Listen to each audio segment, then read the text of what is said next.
क्या बीजेपी दोषियों को संरक्षण देने का काम करती है? क्या बीजेपी शासित राज्यों में अपराधी बेलगाम घूम रहे हैं?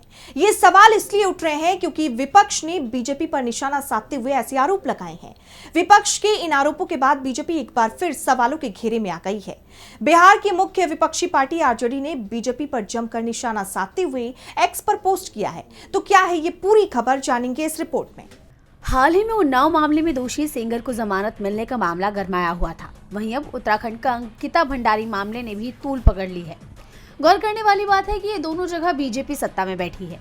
बीजेपी शासित राज्यों में महिलाओं के खिलाफ बढ़ते अपराध को लेकर विपक्ष सरकार पर अक्सर ही हमलावर रहता है और हाल के दो मामलों को लेकर यानी उन्नाव मामले और अंकिता भंडारी मामले में विपक्ष ने बीजेपी पर अपने हमले और तेज कर दिए हैं।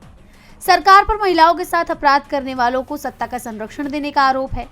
इसी कड़ी में बिहार की मुख्य विपक्षी पार्टी आरजेडी ने एक्स पर पोस्ट कर बीजेपी पर जमकर निशाना साधा और आरोप लगाया कि बीजेपी शासित राज्यों में अपराधियों को ये पूरा आश्वासन रहता है कि कितना ही बड़ा पाप क्यों न कर लें, लेकिन उन्हें कुछ नहीं होगा।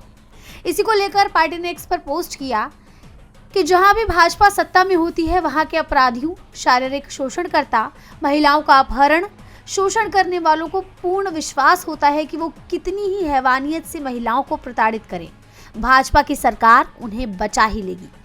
जैसा आप जानते हैं कि उन्नाव मामले में दोषी पाए गए बीजेपी नेता कुलदीप सेंगर को जमानत दे दी गई है। वहीं उत्तराखंड में भी अंकिता भंडारी मामले में बीजेपी नेता का नाम सामने आया है। यही नहीं, इसके अलावा उत्तराखंड सरकार में मंत्री रेखा आर्या के पति का बिहार की महिलाओं को लेकर दिया गया विवादित बयान, इन सभी मामलों में कुछ चीजें सिमिलर हैं। जैसे तीनों राज्यों में एनडीए की सत्ता है, तीनों ही मामले में बीजेपी नेताओं का नाम शामिल है और सबसे बड़ी बात तो ये कि इन तीनों ही मामलों में बीजेपी के आला कमान की तरफ से या किसी सीनियर नेता की तरफ से कोई भी कड़ी प्रतिक्रिया नहीं दी गई।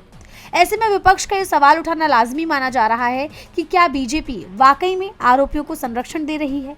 क्या वाकई बीजेपी के राज में अपराधी बेखौफ और बेलगाम घूम रहे हैं?